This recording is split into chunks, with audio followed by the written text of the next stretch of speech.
السلام علیکم ورحمۃ اللہ وبرکاتہ۔ میں محمد عظمت رضا رضوی نظامی استاد جامعۃ الرضا فاطمہ الزہرا سورت گجرات درجہ ثالثہ کی متعلمات سے مخاطب اور ہدایت النحو کا درس دینے جا رہا ہوں۔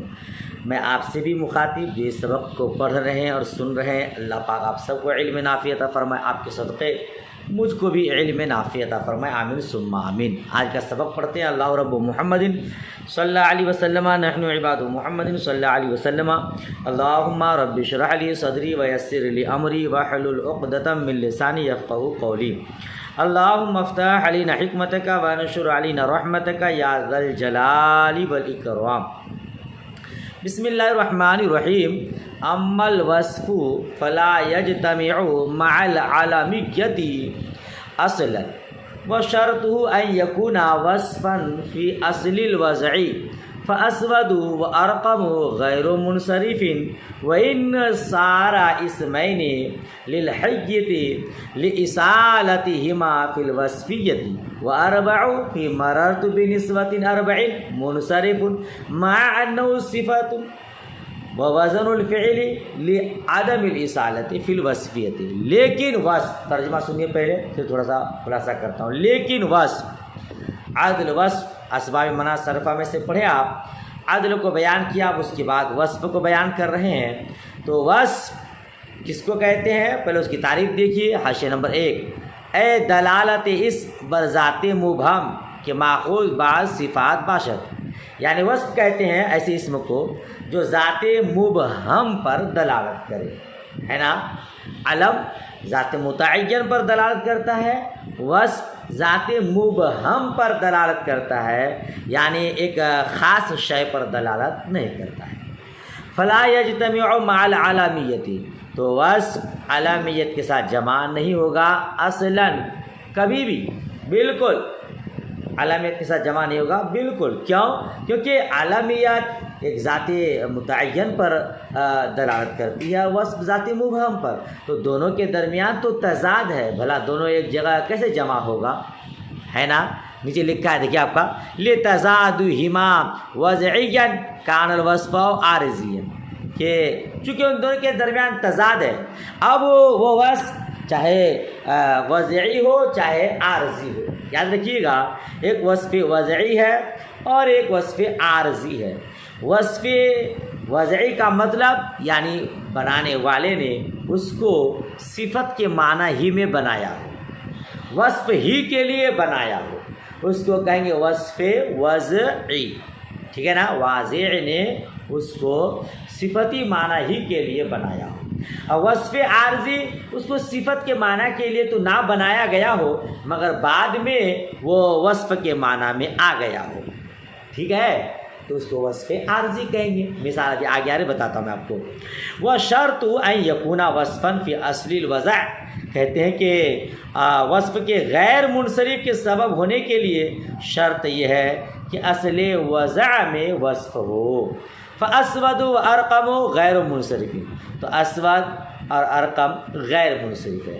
وصف وضعی ہوگا تو غیر منصرف کا سبب بنے گا، وصف عارضی ہوگا تو وہ غیر منصرف کا سبب نہیں بنے گا، ٹھیک ہے نا۔ وہ شرط ان یکون وصفا فی اصل الوضع کا یہی معنی ہوا۔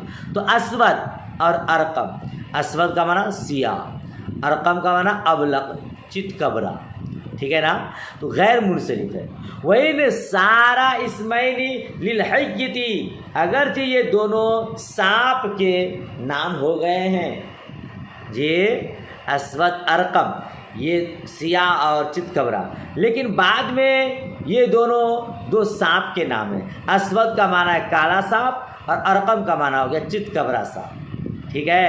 تو کہتے ہیں اسود ارقم، یہ اسود کالا سانپ کا نام ہے، ارقم چت کبرا سانپ کا نام ہے۔ یہ دونوں اگرچہ دو سانپ کے نام ہو گئے ہیں، اس کے باوجود یہ دونوں غیر منصرف ہے وزن فعل اور وصف کی وجہ سے۔ کیوں؟ لِإِصَالَتِهِمَا فِي الْوَصْفِيَّةِ، کیونکہ یہ دونوں اصل میں وصف ہے، وصفیت میں اصالت کے سبب، آسان ترجمہ، چونکہ یہ دونوں اصل میں وصف ہے۔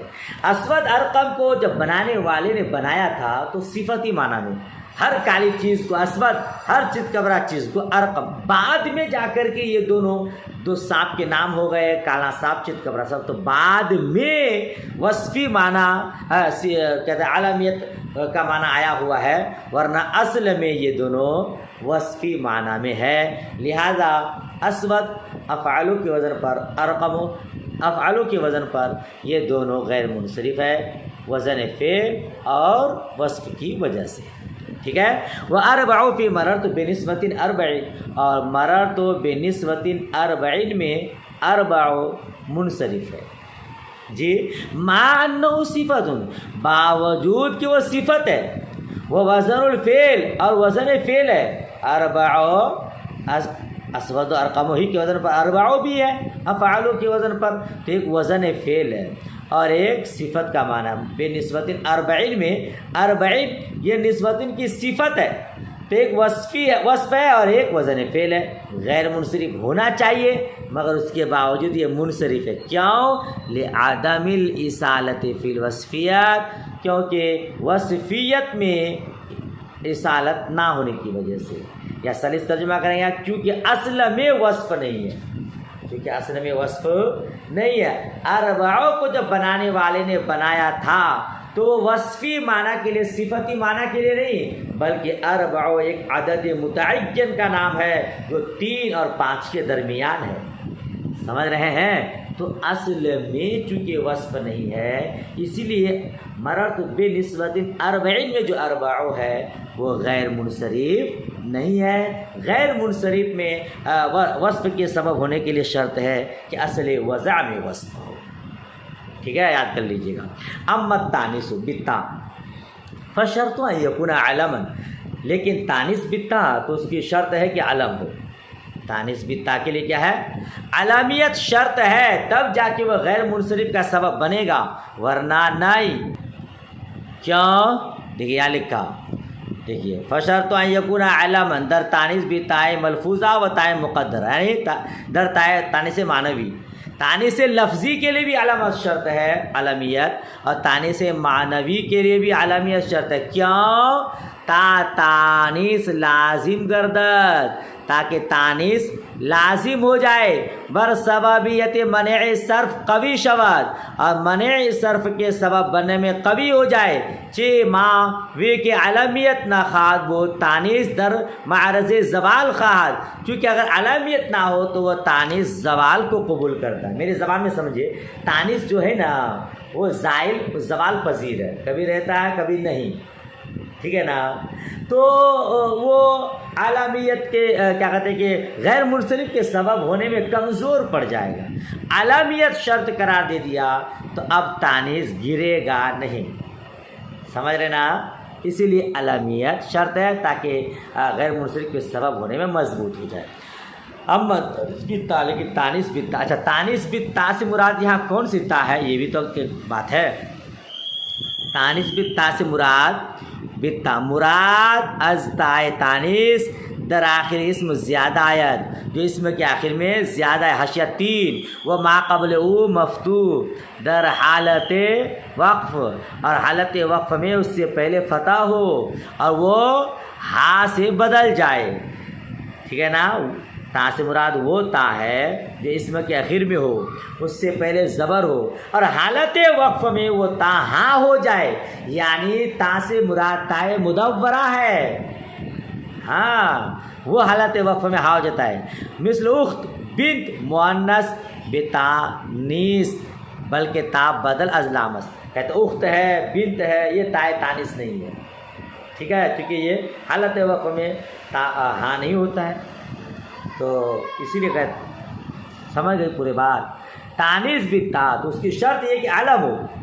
طلحہ کا طلحہ یہ مذکر کا نام ہے مگر آخر میں تا ہے، آخر میں تا ہے جو حالت وقف میں ہا ہو جاتا ہے. دیکھیے اب طلحہ اسم کے آخر میں یہ تا ہے اور اس سے پہلے جو ہا ہے اس پر زبر ہے اور یہ تا حالت وقف میں ہا ہو جاتا ہے. یہ تانیث بالتا ہے نا، جو حالت وقف میں ہا ہو جاتا ہے. طلحہ، تو طلحہ یہ غیر منصرف ہے. دو سبب کیا ہے؟ ایک علامیت ہے اور ایک تانیث بالتا ہے. وہ کذالک المعنوی کیوں، اور اسی طرح معنوی یعنی اسی طرح تانیث معنوی میں بھی علامیت شرط ہے. وہ کذالک المعنوی کا یہ بتا حاشیہ 5 میں اے در اشتراط علامیت معنی مؤنث معنوی ہم مثل تانیث بالتاء، یعنی علامیت کے شرط ہونے میں تانیث معنوی تانیث بالتاء کی طرح ہے. ٹھیک ہے.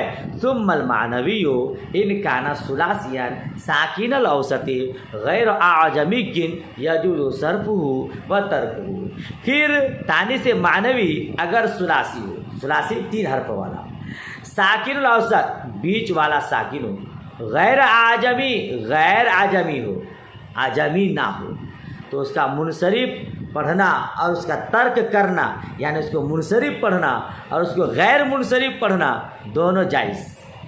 کیوں منصرف پڑھنا کیوں جائز؟ لأجل خفت، خفت کی وجہ سے. 3 حرف ہے، بیچ والا ساکن ہے تو اس میں آسانی آ جاتی ہے، خفت پیدا ہو جاتا ہے، تو خفت کی وجہ سے اس کو منصرف پڑھا جائے گا. اور غیر منصرف وہ موجودی سبب ہے، اور 2 سبب کی وجہ سے اس کو غیر منصرف پڑھا جائے گا. دونوں اعتبار اس کو آپ منصرف بھی پڑھ سکتے ہیں، غیر منصرف بھی پڑھ سکتے ہیں. مثال سے واضح ہو جائے گا. کہندن، کہندن، ہند یہ منصرف غیر منصرف دونوں ہے.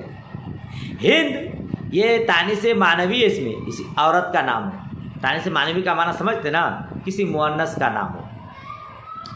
تو ہند یہ تانیث معنوی ہے، مؤنث ہے.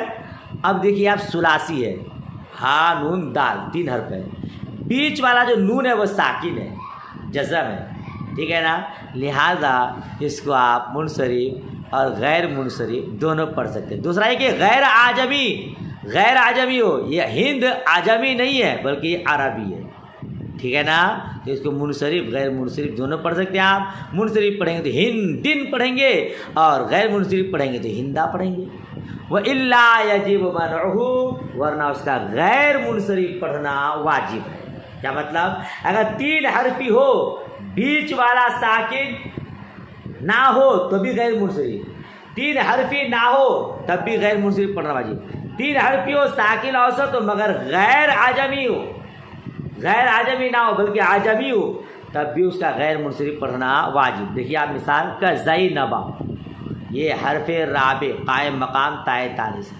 یہ زینبا 4 حرف ہے، لہذا یہ 3 حرفی چونکہ نہیں ہے اس کا غیر منصرف پڑھنا واجب. اس کا چوتھا حرف تائے تانیث کے قائم مقام. زینب غیر منصرف ہے، ایک علامیت ہے اور ایک تانیث معنوی ہے کہ کسی عورت کا نام ہے. سقارہ اس کا بھی غیر منصرف پڑھنا واجب. بفتحتین 2 زخ، سقارہ کا معنی 2 زخ. اب دیکھیے سقارہ 3 حرفی ہے مگر بیچ کا ساکن نہیں ہے، لہذا اس کو غیر منصرف پڑھنا واجب. ماہ جورا یہ 3 حرفی ہے، بیچ کا ساکن ہے مگر اس کو غیر منصرف پڑھنا واجب. کیوں؟ چونکہ یہ دونوں اعجمی ہیں. کیا ہے؟ یہ دونوں اعجمی ہے. منصرف غیر منصرف دونوں پڑھنے کے لیے غیر اعجمی ہونا ہے، عربی ہونا ہے.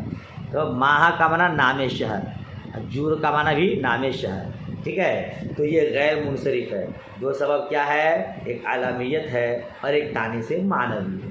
ٹھیک. وہ تانیث بالالف المقصورہ، اور تانیث الف مقصورہ یعنی الف مقصورہ کے ساتھ جو مؤنث ہو، جیسے حبلا والممدودہ، اور ممدودہ کے ساتھ حمراء ممتنع صرفها ہما البتہ.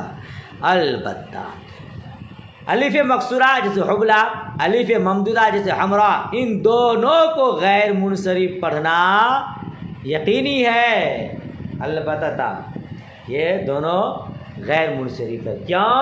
لأن الالف قائم مقام السبب ہے، کیونکہ الف 2 سبب کے قائم مقام ہے. 2 سبب، یہ ایک حبلا ہے خالی مؤنث ہے، یہ حمراء مؤنث ہے، مگر یہ دونوں الف جو ہے نا، الف حبلا میں اور حمراء میں، یہ دونوں یہ 2 سبب کے قائم مقام ہے. کیسے؟ کیا 2 سبب کے قائم مقام؟ التانیث و لزومی، ایک تانیث اور ایک لزوم تانیث. حبلا حمراء کبھی بھی اگر الف کے نہیں پڑھا جائے گا، الف کے ساتھ پڑھا جائے گا، اور یہ الف حبلا اور حمراء کو تانیث ہونا مؤنث ہونا لازم ہے. تو حبلا اور حمراء میں ایک تو مؤنث ہے اور تانیث ہے اور ایک لزوم تانیث ہے. تو الف یہ خود دو سبب کے قائم مقام ہے، ان دونوں سے تانیث کبھی جدا نہیں ہوتا ہے، اسی کو کہتے ہیں لزوم تانیث۔ سمجھ شریف میں بات آ گئی؟ اگر آ گئی تو پورا یاد کر لیجئے گا، نہ ہو تو پھر پوچھیے گا، انشاءاللہ بتانے کی کوشش کروں گا۔ دعائے خیر میں یاد۔ اللہ حافظ، خدا حافظ۔